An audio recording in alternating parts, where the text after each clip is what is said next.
Hello everyone, इस set video में paper set 8 cover करेंगे। देखिएगा, फर्स्ट क्वेश्चन इसका है 1994 में दक्षिण अफ्रीका का पहला अश्वेत राष्ट्रपति कौन बना? तो इसका ऑप्शन नंबर ए सही होगा, नेल्सन मंडेला। नेक्स्ट क्वेश्चन देखिए, आज़ाद भारत का पहला शिक्षा मंत्री कौन थे? तो इसका ऑप्शन नंबर ए सही होगा, मौलाना अबुल कलाम। नेक्स्ट क्वेश्चन देखिए, किस मुगल बादशाह को अपने ही पुत्र ने कैद किया? तो इसका ऑप्शन नंबर बी सही है, शाहजहां ने। नेक्स्ट क्वेश्चन देखिए, राष्ट्रीय खेल कौन सा है? तो राष्ट्रीय खेल हॉकी है।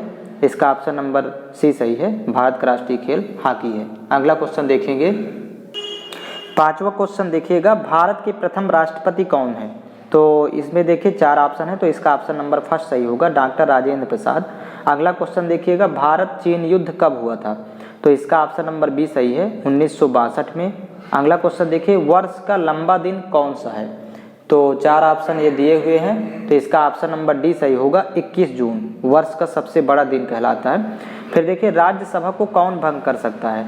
तो ये दिए गए ऑप्शनों में से कोई नहीं भंग कर सकता, इसलिए इसका ऑप्शन नंबर डी सही है, कोई नहीं। अगला क्वेश्चन देखिए, फ्रांस की राजधानी कौन सी है? तो इसका ऑप्शन नंबर बी सही होगा, फ्रांस की राजधानी है पेरिस। नेक्स्ट क्वेश्चन देखिएगा, प्रधानमंत्री का चुनाव होता है तो ये लोकसभा के सदस्यों द्वारा होता है, तो इसका ऑप्शन नंबर ए सही होगा। नेक्स्ट क्वेश्चन देखेंगे, 11वां नंबर देखिए, श्रीलंका की राजधानी है, 11वां क्वेश्चन है, तो इसकी राजधानी है कोलंबो। इसका ऑप्शन नंबर बी सही होगा। अगला क्वेश्चन है, फतेहपुर सीकरी किसने बनवाया? तो इसका ऑप्शन नंबर सी सही है, अकबर ने। फतेहपुर सीकरी बनवाया था अकबर ने। अगला क्वेश्चन देखिए, संसद के 2 सत्रों के बीच कितना अंतराल होता है? तो संसद के 2 सत्रों के बीच 6 माह का अंतराल होता है। इसका ऑप्शन नंबर ए सही होगा। अगला क्वेश्चन देखिए, गरबा कहाँ का लोक नृत्य है? तो इसका ऑप्शन नंबर सी सही है, गुजरात का। अगला क्वेश्चन देखेंगे, 15 नंबर क्वेश्चन देखेंगे, झारखंड में स्टील का सबसे बड़ा स्टील कारखाना कहाँ है? तो ये जमशेदपुर में है। इसका ऑप्शन नंबर ए सही होगा। अगला क्वेश्चन है देखिएगा, सामान्य विज्ञान का, अवतल दर्पण में परछाई कैसी बनती है? तो इसका ऑप्शन नंबर ए सही होगा, वास्तविक। नेक्स्ट क्वेश्चन देखेंगे, एसआई प्रणाली में वायुमंडलीय दाब की इकाई है? तो इसका ऑप्शन नंबर डी सही होगा, पास्कल। वायुमंडलीय दाब का मात्रक है पास्कल। नेक्स्ट देखिए, यूरिया उत्सर्जक है, तो यूरिया उत्सर्जक है नाइट्रोजन का। इसका ऑप्शन नंबर सी सही होगा। अगला क्वेश्चन देखिएगा, खाने के नमक का सूत्र क्या है? तो खाने के नमक का सूत्र है NaCl, सोडियम क्लोराइड। अगला क्वेश्चन है 20 नंबर क्वेश्चन देखिएगा, निम्न में से कौन सी गैस वातावरण को प्रदूषित नहीं करती? तो इसका ऑप्शन नंबर सी सही होगा, ऑक्सीजन। अगला क्वेश्चन है इसका, ओजोन का सूत्र क्या होगा? तो ओजोन का सूत्र है O3। ऑप्शन नंबर ए सही है। नेक्स्ट क्वेश्चन है इसका, फलों का खट्टा होना किसका कारण है? तो ये 4 ऑप्शन है, तो इसमें ऑप्शन नंबर ए सही होगा, किण्वन विधि। फलों का खट्टा होना किण्वन विधि के द्वारा फल खट्टे होते हैं। नेक्स्ट क्वेश्चन देखिएगा, विटामिन सी की कमी से कौन सा रोग होता है? तो इसका ऑप्शन नंबर बी सही होगा, स्कर्वी, विटामिन सी की कमी से। नेक्स्ट क्वेश्चन है, रिकेट्स किस कमी के कारण होता है? रिकेट्स या इसी को सूखा रोग कहते हैं, तो विटामिन डी की कमी से, तो मतलब इसका ऑप्शन नंबर ए सही होगा। अगला क्वेश्चन देखेंगे, आयोडीन की कमी से होने वाला रोग है? तो आयोडीन की कमी से होने वाली बीमारी है गलगंड, मतलब इसका ऑप्शन नंबर सी सही है। फिर नेक्स्ट क्वेश्चन देखेंगे, 26 नंबर क्वेश्चन है, एक कोशिका जीव कौन सा है? तो अमीबा एक कोशी जीव है। ऑप्शन नंबर ए सही है। सबसे लंबी आयु होती है? तो इसका ऑप्शन नंबर बी सही होगा, कछुआ की सबसे लंबी आयु होती है।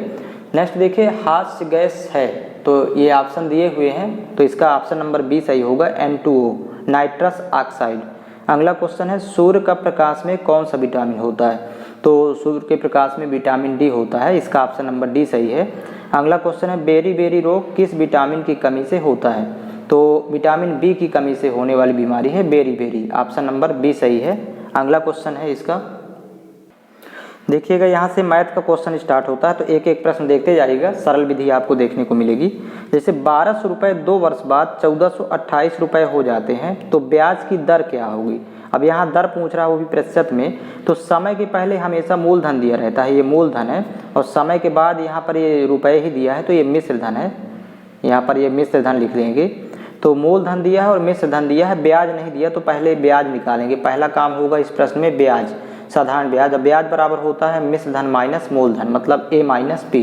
तो मिश्र धन दिया है 1428 रुपये और माइनस मूलधन दिया है 1200 रुपये।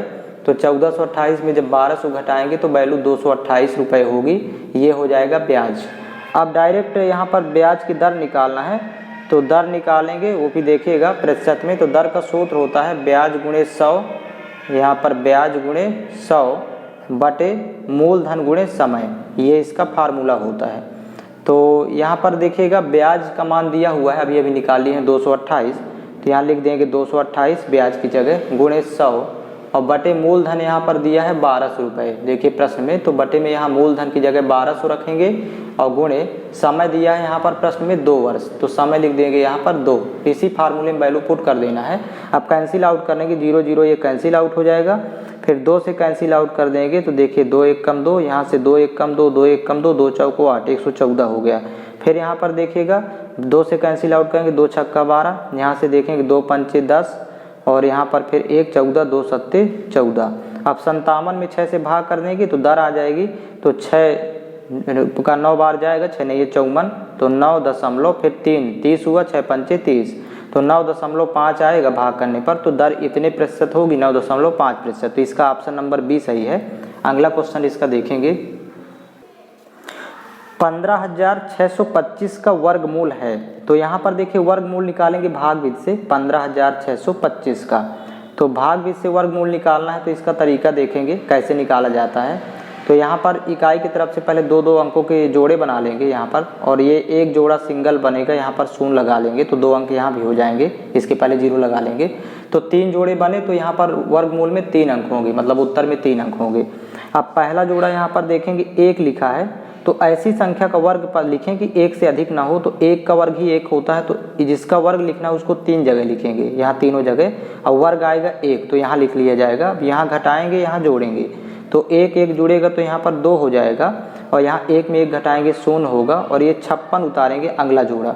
अब देखिए 2 का पहाड़ा पढ़ें कि 5 से अधिक ना हो, तो यहाँ का अंक पता चलेगा, तो 2 दूनी 4, 2 बार जा रहा है, तो 2 यहाँ लिख देंगे और 2 यहाँ लिखेंगे और 2 यहाँ भी लिखेंगे। तो अब 22 दूनी 44 होता है, तो 44 यहाँ लिखना है, 56 के नीचे 44। अब यहाँ घटाएंगे, यहाँ जोड़ेंगे, तो यहाँ जुड़ेगा तो 22 2 24 हो जाएगा, और ये जगह अभी छोड़ देंगे अगले स्टेप के लिए।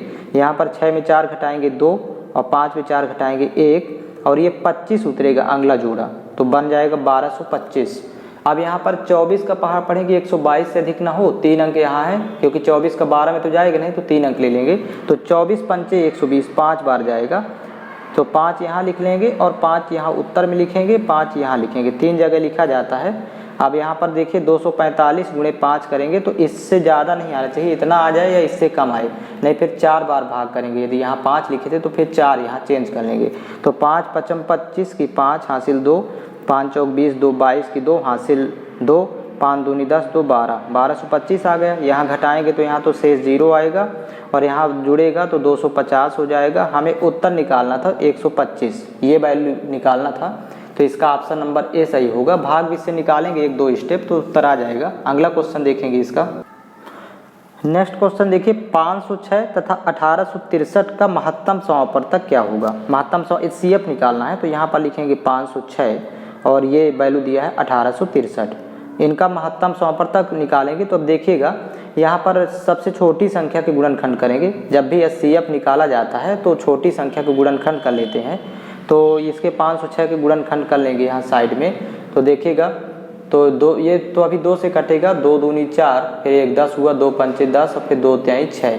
अब ये संख्या कटेगी 11 से और किसी से नहीं कटेगी, तो 11 दूनी 22, फिर 3 33 हुआ, तो 11 तिहाई 33, 23 आएगा। फिर अब ये 23 से कटेगी डायरेक्ट, तो 23 एक कम 23, मतलब 2 11 और 23 इसके गुणनखंड होंगे। तो यहाँ पर गुणनखंड कर लेंगे 2 गुणे 11 गुणे 23। अब यहाँ पर अब 2 को चेक करेंगे, क्या 2 से दोनों कट रहे हैं, तो 2 से ये नहीं कट रहा, तो इसको कैंसिल आउट कर देंगे। अब 11 से चेक करेंगे अलग अलग डिजिट, क्योंकि अलग अलग हैं तो अलग अलग चेक करेंगे। तो 11 से ये तो कट जाएगा, 11 चौक 44, फिर 6 66, 11 6 66, लेकिन 11 से ये नहीं कटेगी ये संख्या, तो इसको कैंसिल कर देंगे। 23 का भाग दोनों में जाएगा, तो महत्तम समापवर्तक हो जाएगा इसका 23। ऐसे निकालते हैं महत्तम समापवर्तक, इसका ऑप्शन नंबर सी सही है। अगला क्वेश्चन देखेंगे, 34 नंबर क्वेश्चन है, ए तथा बी किसी काम को क्रम से 10 और 15 दिन में पूरा करते हैं, तो दोनों मिलकर उस काम को कितने दिनों में पूरा करेंगे। जहाँ यहाँ दोनों मिलकर बोलेगा तो देखिए डायरेक्ट ट्रिक लगाएंगे, ऊपर इन दोनों को गुणा कर देंगे अंश में। देखिए दोनों मिलकर कितने दिनों में करेंगे, तो ये निकालना है, तो ऊपर गुणा और नीचे इन दोनों को प्लस कर देंगे, आपस में जोड़ लेंगे, तो यही इसका उत्तर आ जाएगा। समय पूछ रहा है दिन में, तो समय निकालने के लिए डायरेक्ट ट्रिक होती है। तो 10 और 15 जोड़ेंगे तो वैल्यू हो जाएगी 25। अब 5 से कैंसिल आउट करेंगे, 5 5 25, यहाँ 5 दूनी 10, फिर 5 से 5 1 5, 5 3 15, तो 2 गुणे 3 करेंगे तो दोनों मिलकर उस काम को 6 दिन में करेंगे। तो इसका ऑप्शन नंबर सी सही है। अगला क्वेश्चन देखेंगे। 35 नंबर क्वेश्चन है, अमित ने एक घड़ी 5% हानि में 190 रुपये में बेची, तो घड़ी का क्रय मूल्य क्या है। तो क्रय मूल्य निकालना है, तो देखिए बाद का मान दिया है और पहले का पूछ रहा है कि स्टार्टिंग कितने में खरीदा, तो यक्स मान लेंगे, घड़ी का क्रय मूल्य यक्स है, फिर गुणे। अब 5% हानि में बेच रहा है, तो 100 में 5 घटाएंगे तो 95% में बिकेगी, तो 95/100 लिखेंगे, 95% की वैल्यू बराबर ये दिया है यहाँ पर विक्रय मूल्य 190, मतलब बाद का मान दिया है, पहले का पूछ रहा है, इस तरह का प्रश्न है। अब देखिए इसको कैंसिल आउट करेंगे तो 19 से कम 19, यहाँ 0 10 हुआ, और 19 पना 95, इस तरह कैंसिल आउट होगा 19 से दोनों, फिर 5 1 कम 5, 5 दूनी 10। अब 100 का 2 से गुणा कर देंगे तो x की वैल्यू आ जाएगी 200, तो ये 200 रुपये होगा घड़ी का क्रय मूल्य, तो इसका ऑप्शन नंबर बी सही है। अगला क्वेश्चन देखेंगे। 36 नंबर क्वेश्चन है, एक साइकिल के पहिए का व्यास 70 सेंटीमीटर है, 720 चक्कर लगाने पर वह दूरी कितनी तय करेगा, कितनी दूरी तय करेगा। तो यहाँ देखिए व्यास दिया है 70 सेंटीमीटर, तो लिखेंगे व्यास बराबर 70 सेंटीमीटर। तो त्रिज्या निकाल लेंगे, यहाँ इसकी आधी होती है व्यास की, 70 में 2 से भाग करेंगे तो यहाँ त्रिज्या हो जाएगी 35 सेंटीमीटर। अब त्रिज्या दे दिया, अब कह रहा कि 720 चक्कर लगाने पर वह कितनी दूरी तय करेगा। तो सबसे पहले तो एक चक्कर में चली गई दूरी निकालेंगे, तो एक चक्कर में चली गई दूरी परिधि के बराबर होती है, पहिए की परिधि के बराबर होगी। तो एक चक्कर में चली गई दूरी बराबर पहिए की परिधि, मतलब परिधि होगी 2πr, यहाँ लिख देंगे 2πr के बराबर होगी। तो यहीं पर निकाल लेंगे 2 गुणे पाई की वैल्यू 22/7 इंटू आर की वैल्यू लिख देंगे यहाँ पर 35, त्रिज्या 35 है, तो 7 1 कम 7, 7 पना 35, कैंसिल आउट कर देंगे। फिर यहाँ पर देखेंगे, यहाँ गुणा करेंगे आपस में तो वैल्यू हो जाएगी 5 दूनी 10, और 10 का गुणा 22 से करेंगे तो 220 सेंटीमीटर में आएगा, एक चक्कर में चली गई दूरी। अब इसमें 720 चक्कर पूछ रहा है सवाल में, 720 चक्कर में चली गई दूरी कितनी होगी पहिए द्वारा।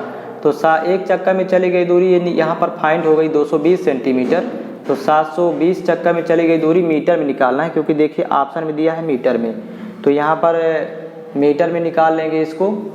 तो देखिएगा एक चक्कर में चली गई दूरी ये 220 सेंटीमीटर है, तो यहाँ पर लिखेंगे 720 चक्कर में चली गई दूरी सेंटीमीटर में पहले निकालेंगे, तो 720 और गुणे कर देंगे 220।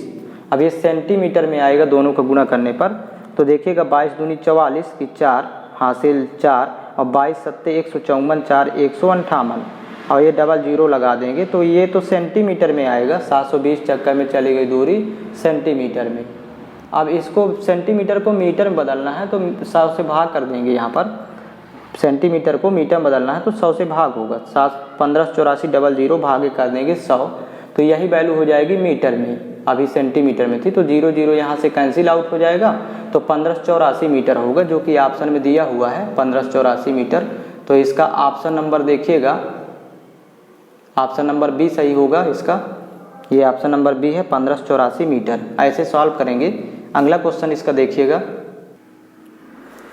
देखिए 5 मीटर लंबे, 4 मीटर चौड़े और 3 मीटर ऊंचे कमरे में बड़े से बड़ा कितना लंबा बांस रखा जा सकता है। तो बांस की अधिकतम लंबाई घनाभ के विकर्ण के बराबर होती है, और ये कमरा घनाभाकार है, क्योंकि देखिए लंबाई चौड़ाई और ऊंचाई दिया है, तो कमरा घनाभाकार है, तो घनाभ का विकर्ण निकालना है। तो इसका फार्मूला होता है घनाभ का विकर्ण बराबर लंबाई का वर्ग धन चौड़ाई का वर्ग, चौड़ाई b मान लेते हैं, ऊंचाई c, तो ऊंचाई का वर्ग। इस तरह से स्क्वायर रूट के अंदर लंबाई चौड़ाई ऊंचाई के वर्गों का योग निकाल लेंगे। तो लंबाई दिया है 5 मीटर, तो यहाँ पर 5 का स्क्वायर धन चौड़ाई 4 है तो 4 का स्क्वायर, और ऊंचाई दिया है 3 तो 3 का स्क्वायर।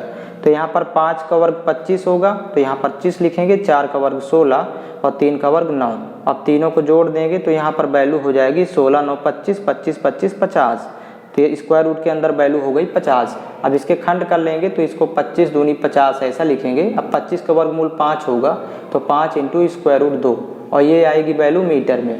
तो ये हो जाएगा घनाभ का विकर्ण जो कि अधिकतम बांस की लंबाई होगी। तो इसका ऑप्शन नंबर सी सही है। अगला क्वेश्चन देखेंगे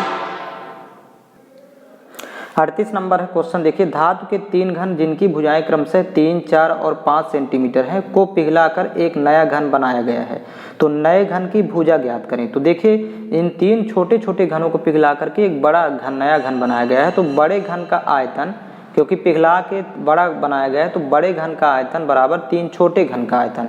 इसको लिखेंगे पहले, बड़े घन का आयतन बराबर 3 छोटे घनों का आयतन, ये इक्वल होगा 3 छोटे घनों का आयतन।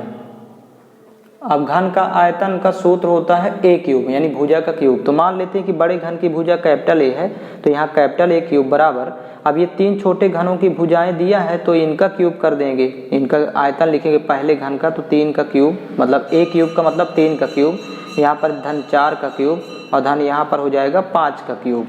तो यहाँ पर ये कैपिटल A क्यूब बड़े घन की भुजा निकालना है, तो यही कैपिटल A का मान निकालेंगे। तो 3 का क्यूब 27 होगा और 4 का क्यूब 64,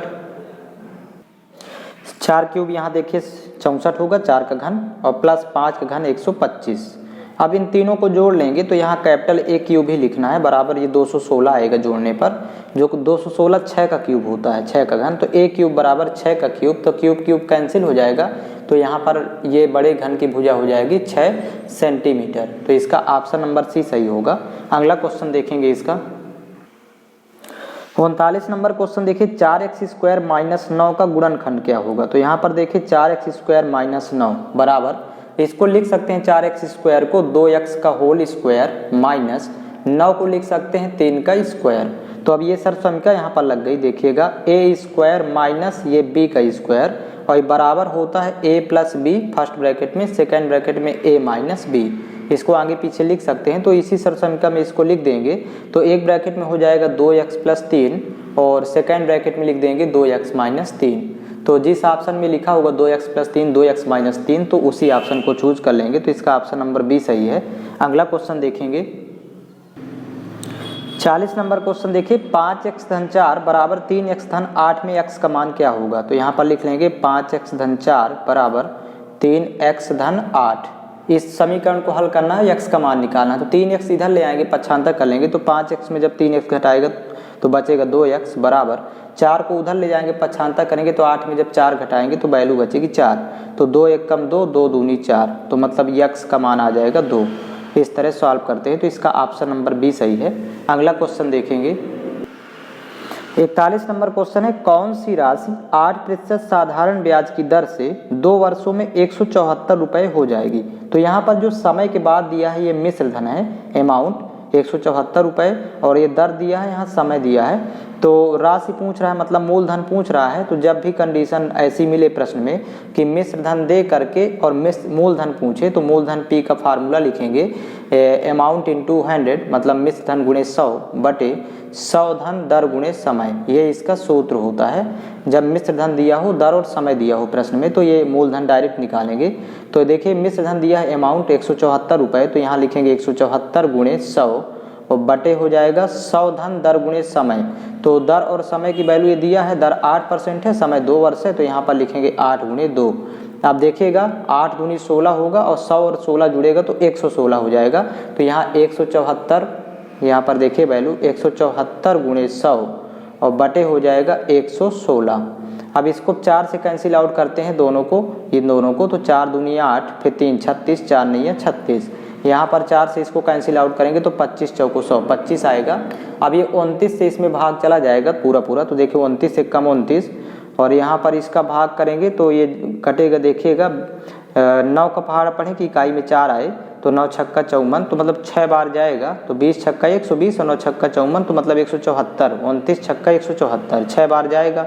अब 6 गुणे 25 करेंगे तो 25 छक्का 150 होता है, तो 150 रुपये होगा मूलधन। तो इसका ऑप्शन नंबर बी सही है। अगला क्वेश्चन देखेंगे इसका 42 नंबर क्वेश्चन है, ABC एक वृत्त है जिसका केंद्र O है और BC भुजा में केंद्र O स्थित है। तो तो देखिए BC भुजा में केंद्र O स्थित है। अगर कोण ACB बराबर 30 डिग्री, तो देखिए कोण ACB का मान ये 30 डिग्री चित्र में दिया हुआ है। तो कह रहा है कि तो कोण B का मान क्या होगा, मतलब इस कोण का मान यहाँ पर पूछ रहा है। और देखिए अर्धवृत्त में ये कोण बना है इधर परिधि में, इधर A, तो अर्धवृत्त पर बना कोण समकोण होता है, मतलब 90 डिग्री, ये इसको याद रखिएगा। परिधि में कहीं भी बना हो तो 90 डिग्री होगा यदि व्यास के एक साइड यानी आधे वृत्त में एक तरफ, तो ये 90 डिग्री, ये 30 डिग्री, और टोटल होता है 180 डिग्री। तो ये कितना होगा, तो देखिएगा 9 3 12, मतलब 120 डिग्री तो ये हो गया। और टोटल तीनों कोणों का योग 180 डिग्री होता है। तो 180 डिग्री में जब 120 डिग्री घटाएंगे तो वैल्यू आएगी 60 डिग्री। तो कोण B का मान 60 डिग्री होगा, मतलब यहाँ पर जो कोण B पूछ रहा था वो 60 डिग्री का होगा। और कोण A 90 डिग्री का। तो इसमें ऑप्शन में देखिएगा, इसका ऑप्शन नंबर यहाँ पर देखिए C होगा, कोण A 90 डिग्री, कोण B 60 डिग्री। तो इसका ऑप्शन नंबर C सही है। अगला क्वेश्चन देखिए,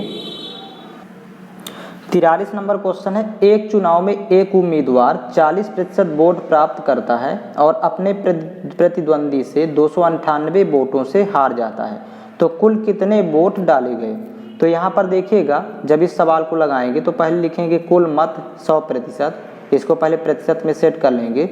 और देखिए 40% वोट एक उम्मीदवार पाता है जो कि हार जाता है 298 वोटों से, तो हारने वाले का 40%, कुल मत 100%, अब हारने वाला प्राप्त किया 40%। अब तो जीतने वाले का निकालने के, यहीं पर जीतने वाला 100 में जब 40 घटाएंगे तो जीतने वाले का प्रतिशत हो जाएगा वोटों का 60%, क्योंकि 100 में 40 माइनस करेंगे तो जीतने वाला प्राप्त करेगा 60%। अब हार और जीत के प्रतिशत मतों का अंतर कितना है यहाँ पर देखेंगे, तो यहाँ पर हो जाएगा हार और जीत के प्रतिशत मतों का अंतर 20%, और जो कि वैल्यू होगी बराबर 298। तो यहाँ पर देखिए 1% की यहीं से निकाल लेंगे, तो 1% बराबर 298 बटे चला जाएगा यहाँ पर 20, तो 1% की वैल्यू हो गई 298 बटे 20। लेकिन यहाँ पूछ रहा है कि कुल कितने वोट डाले गए, तो 100% की निकालना है। तो जब 1% की आ गई 298 बटे 20, तो यहाँ पर 100% की निकालना, तो 100 गुणे 98 बटे 20 हो जाएगा, सॉरी 298 बटे 20। अब यहीं से इसको कैंसिल आउट करेंगे, 20 से कम 20, 20 25 100, तो यहाँ पर गुणा कर देंगे तो वैल्यू आ जाएगी कुल मतों की। तो 5 8 40 की 0 हासिल 4, 5 नहीं है 45, 4 49 हासिल 4, 5 दूनी 10 4 14, तो कुल मत होंगे 1490। तो इसका ऑप्शन नंबर बी सही होगा, टोटल वोट डाले गए 1490। अगला क्वेश्चन देखेंगे, एक पिता अपने पुत्र से 20 वर्ष बड़ा है, ये वर्तमान का डाटा दिया है, लेकिन 5 वर्ष बाद पिता की आयु अपने पुत्र से 3 गुना रह जाएगी, तो उनकी वर्तमान आयु ज्ञात करो दोनों की। तो इस तरह के प्रश्न को देखिएगा, इस तरह पहले सेट करेंगे, वर्तमान का मतलब प्रेजेंट होता है तो ये सीधा यहाँ पर मानेंगे। यदि पहले की दिया है तो इसको बिफोर बी से रिप्रेजेंट करेंगे पहले, तो यहाँ पर ऊपर लिखेंगे। यदि बाद के दिया है तो बाद को आफ्टर इंग्लिश में लिखते हैं ए, तो BPA में सेट करेंगे प्रश्न को। तो पहले तो वर्तमान की मानेंगे, यहाँ पर लिख देते हैं पिता और यहाँ पर पुत्र। जब भी इस तरह का प्रश्न आए तो मान के ही लगाएंगे। तो कह रहा है कि एक पिता अपने पुत्र से 20 वर्ष बड़ा है, तो जब पुत्र वर्तमान में x वर्ष का होगा तो पिता 20 साल बड़ा है, तो 20 जोड़ देंगे पिता के लिए, तो x + 20 हो जाएगा पिता की आयु, x + 20 वर्ष। फिर कह रहा है कि 5 वर्ष बाद पिता की आयु पुत्र से 3 गुना रह जाएगी, तो 5 वर्ष बाद कह रहा तो यहाँ पर नीचे लिखेंगे, और 5 वर्ष बाद है तो 5 जुड़ जाएगा दोनों में, तो 5 वर्ष बाद पिता की आयु हो जाएगी x + 20, x + 20 है, 5 और जुड़ेगा तो x + 25 हो जाएगा 5 वर्ष बाद पिता, और पुत्र हो जाएगा x + 5, 5 वर्ष बाद पुत्र की आयु x + 5। अब अकॉर्डिंग टू क्वेश्चन इसको अब यहाँ पर सॉल्व कर लेंगे। तो कह रहा है कि 5 वर्ष बाद पिता की आयु अपने पुत्र से 3 गुना रह जाएगी, तो 5 वर्ष बाद पिता की आयु है x + 25, ये अभी लिखे हैं, और बराबर 3 का गुणा कर देंगे ये पुत्र में, जो कि जो छोटा होता है गुणा उसी में किया जाता है हमेशा, ये याद रखिएगा। तो इसको आप सॉल्व करेंगे, तो इस समीकरण को हल करेंगे तो x का मान आ जाएगा, तो x + 25 बराबर 3x हो जाएगा, गुणा करेंगे अंदर दोनों के साथ, 3 × 5 = 15। अब यहाँ पर 3x को पछांता कर लेंगे तो माइनस का 2x बचेगा, क्योंकि x में 3x घटेगा, -2x बराबर 25 उस साइड जाएगा, तो 15 में जब 25 घटाएंगे तो माइनस का 10, तो माइनस कैंसिल, 2 1 कम 2, 2 5 10, तो x की वैल्यू आ गई 5। तो अब वर्तमान में दोनों की निकाल लेंगे, वर्तमान में पुत्र x है तो ये 5 वर्ष हो जाएगा x की वैल्यू, और ये यहाँ पर 5 और 20 जुड़ेगा तो वर्तमान में पिता 25 वर्ष। ऐसे इस तरह सॉल्व करेंगे, तो जिसमें 25 और 5 दिया होगा वही उत्तर होगा। तो देखिएगा पुत्र और पिता दोनों 5 वर्ष और 25 वर्ष, इसका ऑप्शन नंबर ए सही है। अगला क्वेश्चन देखेंगे, 45 नंबर क्वेश्चन देखिएगा। सब इस तरह के प्रश्न को जब भी लिखना सॉल्व करना हो, जैसे स्क्वायर रूट ऑफ 12 धन स्क्वायर रूट ऑफ 11 धन स्क्वायर रूट ऑफ 25 बराबर क्वेश्चन मार्क, तो सबसे अंदर वाली संख्या को पहले हल करेंगे। अंदर से बाहर की ओर आना है, तो यहाँ 25 का वर्गमूल आ जाएगा 5। अब 5 और 11 जुड़ेगा तो 11 5 दोनों को जोड़ने पर हो जाएगा 16। अब स्क्वायर रूट 16, 16 का वर्गमूल 4 आएगा, तो 4 इसके साथ जोड़ देंगे तो 12 4 16 फिर से हो जाएगा, तो 16 का वर्गमूल आ जाएगा बाहर फाइनल 4। तो इसका ऑप्शन नंबर बी सही होगा। इसको ऑप्शन में से ही देख के सॉल्व कर लेंगे। अगला क्वेश्चन देखिए, यहाँ पर रीजनिंग का स्टार्ट होता है, ये श्रेणी क्रम का क्वेश्चन है। तो देखिए 7 9 12 14 17 19 22 अगला पद क्वेश्चन मार्क है, तो पहले लिख लेंगे 7 9 12 14 17 19 22 और फिर अगला पद क्वेश्चन मार्क। तो यहाँ देखिए 7 2 9 जोड़ा है, यहाँ 2 तो 9 प्राप्त हुआ, फिर 9 3 12 तो +2 +3, फिर 2 जोड़ा है तो 12 2 14, फिर 3 जोड़ा है 14 3 17। तो सीरियल चल रहा +2 +3 +2 +3। तो इसी तरह देखिए आगे +2 तो 19 हुआ, फिर +3 तो 22 हुआ। अब अगला पद के लिए +2 करेंगे तो 22 2 24, इसका उत्तर हो जाएगा 24। ऑप्शन नंबर बी सही है। अगला क्वेश्चन देखेंगे 47 नंबर प्रश्न देखिए, निम्न प्रश्न में 3 शब्द दिए गए हैं जो पहले 2 शब्दों में किसी न किसी रूप से कोई संबंध है। इसी आधार पर तीसरे शब्द का संबंध दिए हुए विकल्पों में से छांटना है। तो जैसे यदि गाड़ी के लिए घोड़ा, तो देखिए घोड़ा गाड़ी को खींचता है आगे की ओर, तो उसी तरह रेल के लिए हो जाएगा ऑप्शन में जैसे इंजन दिया है, इंजन रेल को खींचता है, तो ये इसका ऑप्शन नंबर डी सही होगा। अगला क्वेश्चन 48 नंबर क्वेश्चन देखिएगा, यदि CONDEMN कंडेन के लिए सांकेतिक भाषा है CNODMEN हो तो टीचर के लिए क्या होगा। तो सबसे पहले इसको लिख लेंगे ज्यों का त्यों। अब यहाँ पर देखिए इसका कोड दिया है यहाँ पर, तो इसमें कैसे कोडिंग किया है कि ये प्राप्त हुआ। तो देखिएगा फर्स्ट लेटर और लास्ट लेटर ज्यों का त्यों वहीं पर लिखे हैं, पहला और अंतिम, ये अक्षर वहीं लिखा हुआ है। फिर देखिएगा यहाँ पर 2 अक्षर, इन दोनों अक्षरों को और बाद के 2 अक्षर को विपरीत क्रम में कर दिया, और बीच वाला भी ज्यों का त्यों। यहाँ पर देखिएगा बीच में ये ज्यों का त्यों है, और ये जो 2 अक्षर हैं देखिए यहाँ पर ON है, तो इसको उल्टा कर दिया विपरीत क्रम में NO, और ये देखिए डी वाला बीच में डी ज्यों का त्यों है, फिर ये EM है तो इसको लिख दिया है ME, तो ये विपरीत लिख दिया है। तो अब फर्स्ट और लास्ट तो उसी तरह उतार दिया है, अब बीच वाला भी ज्यों का त्यों है, केवल इन 2 अक्षरों को विपरीत क्रम में, तो उसी तरह फर्स्ट और लास्ट ज्यों का त्यों उतार देंगे इसका उत्तर पाने के लिए। अब बीच वाला भी ज्यों का त्यों बीच में रहेगा, केवल ये 2 अक्षर जो यहाँ है और 2 अक्षर ये, इनको विपरीत में लिखना है, तो मतलब EA को लिख देंगे AE यहाँ पर हो जाएगा, और जो HE है तो इसको लिख देंगे EH, तो इसका कोड बनेगा, ये उत्तर होगा TAECEHR। तो पहले तो T और R देखेंगे फर्स्ट और लास्ट ऑप्शन में, तो देखिए TR यहाँ भी है, TR यहाँ भी है, TR यहाँ भी है, TR यहाँ भी है, तो बीच के मैच करेंगे AECEH जिसमें लिखा होगा। तो देखिए AECEH देखना है, AECEH यहाँ पर देखिए AECEH बीच वाले अक्षर मैच कर लेना है बस। तो इसका ऑप्शन नंबर डी सही होगा। इस तरह से फाइंड करते हैं। अगला क्वेश्चन देखेंगे 49 नंबर क्वेश्चन देखिएगा, निम्नलिखित अंक श्रृंखला में ऐसे कितने 3 हैं जिनके तत्काल पहले 8 तथा तत्काल बाद में 6 आता है। तो हमें 3 को फोकस करना है, उसके जस्ट पहले 8 आए और उसके जस्ट बाद 6 आए। तो 3 तो देखेंगे लेकिन पहले 8 हो बाद में 6 हो, ये जोड़ा भी देखते जाना है। तो अब जैसे इसमें देखें तो 3 के पहले 8 है यहाँ, तो और इसको छोड़ देंगे इस 3 को देखेंगे 3 के पहले 8 और बाद में 6 है, तो एक तो 3 ये हो गया ऐसा प्रश्न के अकॉर्डिंग। फिर दूसरा 3 देखिए अब यहाँ आ रहा है, तो 3 के पहले 8 है और बाद में तत्काल 6 है, तो दूसरा 3 हो गया। फिर ये 3 देखिए अगला, तो 3 के पहले 8 है बाद में 6 है, तो तीसरा 3 हो गया। प्रश्न जो कह रहा था उसी हिसाब से। फिर अगला 3 में देखिए 3 के पहले 8 होना चाहिए, तो इसको छोड़ देंगे। इस 3 के पहले देखिए 8 है, इसके तुरंत बाद 6 है, तो इस 3 को भी काउंट कर लेंगे। अब इस 3 को छोड़ देंगे क्योंकि 3 के पहले 6 है, 8 होना चाहिए पहले, ये लिखा हुआ है।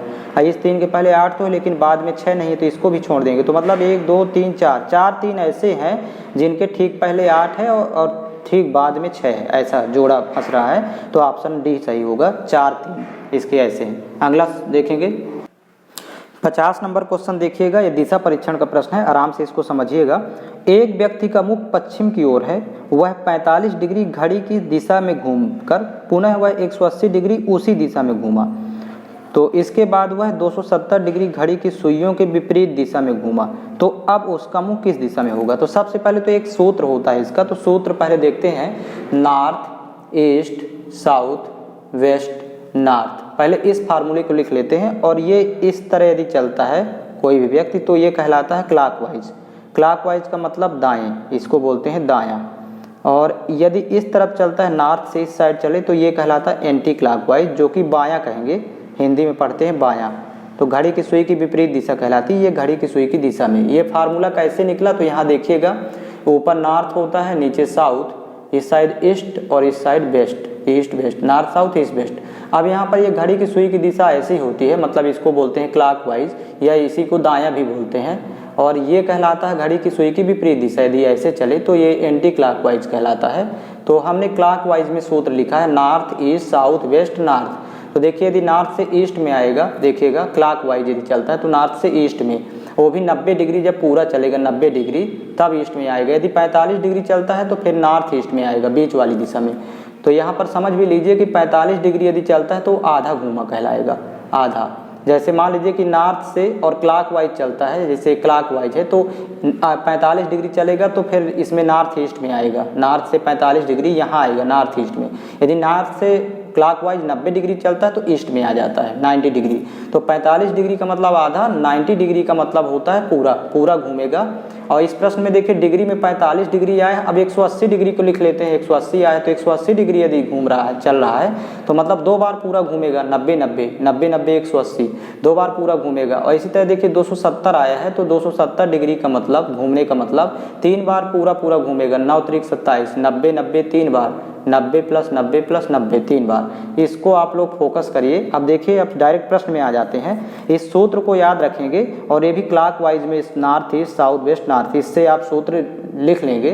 तो ये क्लॉकवाइज ऐसे चलते हैं, एंटी क्लॉक चलेंगे तो इस तरफ ऐसी दिशाएं मिलती जाएंगी एंटी क्लॉक चलने पर। कह रहा कि एक व्यक्ति का मुख पश्चिम की ओर है, तो पश्चिम का मतलब ये वेस्ट में है, यहाँ पर है अभी। अब देखिएगा कह रहा कि वह 45 डिग्री घड़ी की दिशा में घूमा, घड़ी की दिशा मतलब क्लॉकवाइज, तो यहाँ से पश्चिम से 45 डिग्री चलेगा तो इस साइड चलेगा इस तरफ, तो यहाँ आधा घूमे, 45 डिग्री का मतलब आधा घूमा, तो ये नॉर्थ वेस्ट में आ गया। फिर कहता है कि पुनः वह 180 उसी दिशा में घूमा, मतलब क्लॉकवाइज चलेगा 180, तो 180 का मतलब 2 बार पूरा। तो देखिए एक बार जब पूरा घूमेगा, यहाँ 45 बीच में है तो एक बार पूरा घूमेगा तो इधर आ जाएगा। अब यहाँ दिशा नहीं लिखी है तो मतलब ये इधर पहुँच गया, इधर। अब फिर एक बार और पूरा घुमाएंगे, क्योंकि 180 घुमा उसी दिशा में तो यहाँ पहुँच जाएगा। इस तरह से 2 बार पूरा घुमाएंगे। फिर कहता है कि इसके बाद वह 270 घड़ी की सुइयों के विपरीत दिशा में घूमता है। अभी यहाँ पर है, अब 270 इस तरफ घूमता है एंटी क्लॉकवाइज। तो देखिए 3 बार पूरा घुमाएंगे तो ये यहाँ से आएगा, तो एक बार पूरा तो यहाँ आ जाएगा। फिर दूसरी बार जब पूरा घूमेगा तो मतलब यहाँ आ जाएगा, ये इधर से इधर। और तीसरी बार पूरा घूमेगा तो ये यहाँ आ जाएगा साउथ वेस्ट में। 3 बार पूरा घुमाएंगे एंटी क्लॉक, तो इस तरह से साउथ वेस्ट इसका उत्तर होगा, मतलब दक्षिण पश्चिम। तो ये डिग्री वाले क्वेश्चन के लिए आप लोग डिटेल पढ़ लीजिएगा, टॉपिक वाइज वीडियो उपलब्ध है प्लेलिस्ट में, चैनल के प्लेलिस्ट से मिल जाएगा दिशा परीक्षण का, तो वहाँ समझ में आ जाएगा, पूरा डिटेल क्लियर किया गया है। तो इसका ऑप्शन नंबर डी सही है। और जो छात्र ऑनलाइन क्लास ज्वाइन किए हुए हैं वो भी इनको सॉल्व करते जाएंगे साथ साथ प्रैक्टिस सेट को, और ज़्यादा फोकस करेंगे जो अलग से ऑनलाइन प्रोवाइड किया जाता है। मैथ्स की जो स्पेशल क्लास ऑनलाइन क्लास में चल रही है, लाइव क्लास जो दिया जाता है, तो उसको ज़्यादा फोकस करना है, क्योंकि वो सेलेक्टेड क्वेश्चन है। और इसको प्रैक्टिस सेट को भी साथ साथ आप लोग देखते जाइए कि कितने मिनट में कितने क्वेश्चन अटैम्प्ट कर पा रहे हैं, तो ये प्रैक्टिस होती जाएगी। और जो छात्र ज्वाइन करना चाह रहे हैं स्पेशल क्लास आर्मी का, आर्मी एग्जाम की तैयारी कर रहे हैं, तो ये व्हाट्सअप लिंक दिया हुआ है 7987901796। और इस स्पेशल बैच में आपको सेलेक्टेड क्वेश्चन मिलेंगे जो कि आर्मी एग्जाम में वहीं से क्वेश्चन बनते हैं, और साथ में आप लोगों को PDF फाइल भी प्रोवाइड किया जाएगा, जिससे क्वेश्चन छूटेगा नहीं एग्जाम में। हैंड राइटिंग से तैयार किया हुआ स्पेशल मैटर मिलेगा आप लोगों को।